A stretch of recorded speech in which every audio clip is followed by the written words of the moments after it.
انہوں نے نام لے کر کہا کہ جو لوگ، بلکہ خاص طور پر فواد چودھری، جو اپنے آپ کو عمران خان کا نام استعمال کر کے یہ کہتا پھر رہا ہے کہ میں بڑا ان کے ساتھ ہمدرد ہوں یا پی ٹی آئی کے ساتھ ہوں، ان کا ہم سے کوئی تعلق نہیں ہے۔ جو بھگوڑے اس وقت چھوڑ گئے تھے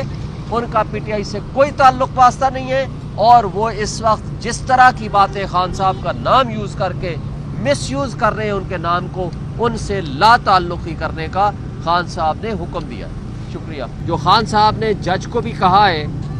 کہ جی قانون یہ ہے اور سپریم کورٹ کا فیصلہ ہے کہ آپ روٹین میں وہ کیسز چلائیں گے، جو پہلے کیس ٹیک اپ ہوا ہوگا وہ پہلے چلائیں گے، جو بعد والا کیس ہے وہ بعد میں چلائیں گے۔ اور آپ کو پتہ ہے کہ یوسف رضا گیلانی، نواز شریف اور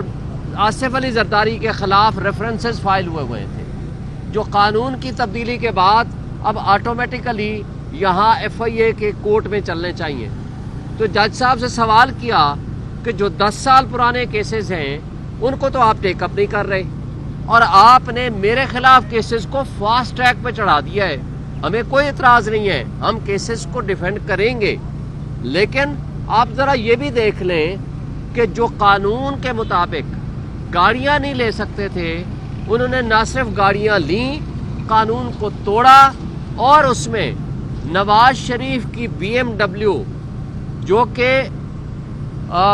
بلٹ پروف گاڑی تھی 6 لاکھ میں اس نے لی ہے۔ وہ جرم جو ساری دنیا کی آنکھوں کے سامنے کیا ہے، آپ اس کے خلاف پوری ریاست بھی خاموش ہے، پوری پراسیکیوشن بھی خاموش ہے،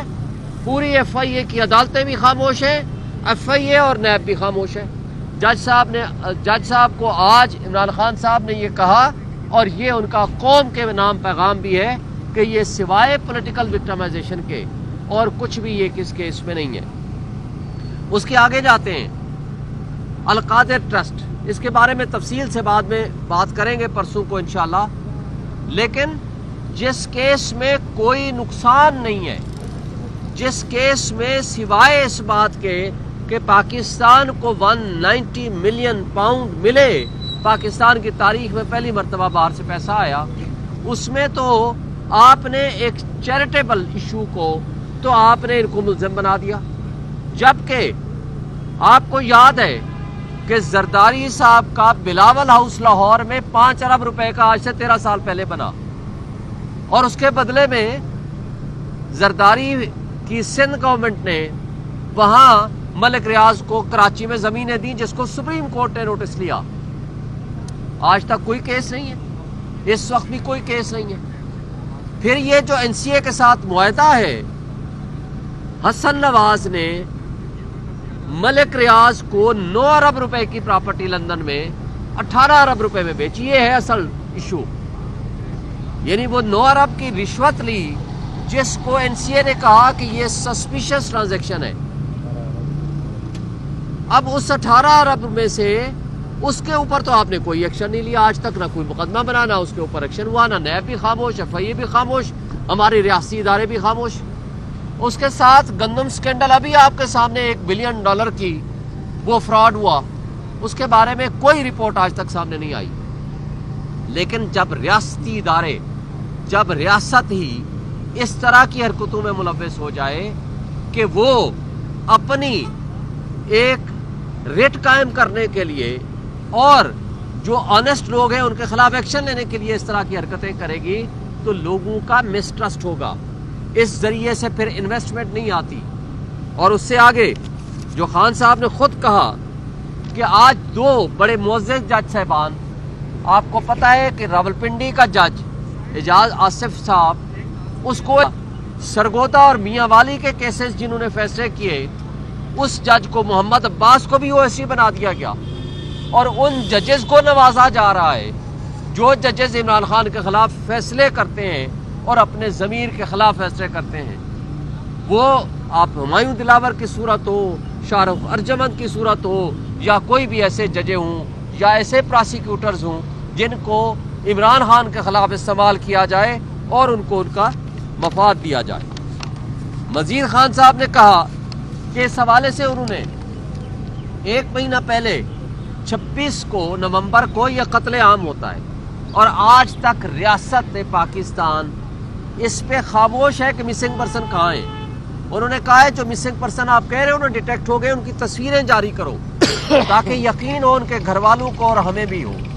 اور جو مسنگ پرسنز ہیں ان کو پروڈیوس کرو،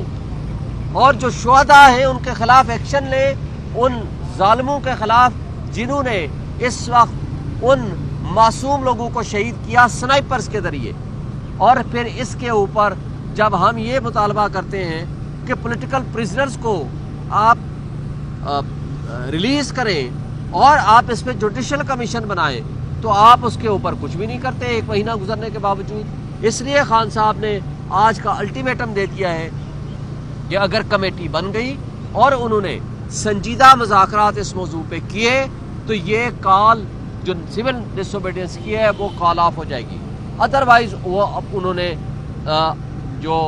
اوورسیز ہیں ان سے وہ مطالبہ کر دیا ہے کہ اپنے وہ ریمیٹنس نہ بھیجیں۔ اور اسی حوالے سے خان صاحب نے جو فردر فرمایا ہے وہ بھی میں آپ کو کہہ دوں کہ دیکھیں انہوں نے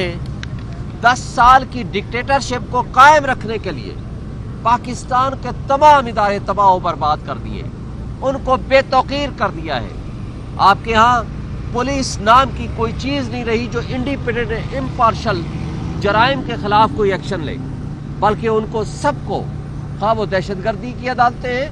یا دہشت گردی کی جو پراسیکیوشن کا ڈپارٹمنٹ ہے یا ان کی پولیس ہے، ان کو صرف پی ٹی آئی کے خلاف لگا دیا گیا۔ تو اس طریقے سے ملک کو ناقابل تلافی نقصان پہنچا ہے۔ آئی ایم ایف کے ایڈوائزر نے یہ کہا ہے، محمد سعید نے، کہ جناب جب عمران خان کو ہٹایا گیا تو اس کے اوپر 42 بلین ڈالر کا لاس ہوا۔ تو پاکستان کو جس طرح ایک دلدل میں دھکیلا جا رہا ہے، جس طرح کی ہیومن رائٹس وائلیشنز ہو رہی ہیں، تو کون یہاں انویسٹمنٹ لے کر آئے گا؟ تو لہٰذا یہ جو اس سے پہلے ایک آس اور امید تھی کہ قاضی جو سہولت کاری کر رہا ہے اس کے جانے کے بعد یہاں انصاف کا نظام قائم ہوگا، یہاں سپریم کورٹ کی طرف لوگ آنکھ اٹھا کر دیکھیں گے کہ جناب یہ انصاف دیں گے، 26ویں آئینی ترمیم کے ذریعے اس کو بھی ختم کر دیا گیا، جس سے لوگوں کا ایک ٹرسٹ لیول ڈیفیسٹ ہو گیا ہے اور آگے ایک جو امید تھی وہ بھی ختم ہوتی جا رہی ہے۔ پھر خان صاحب نے یہ بھی بتایا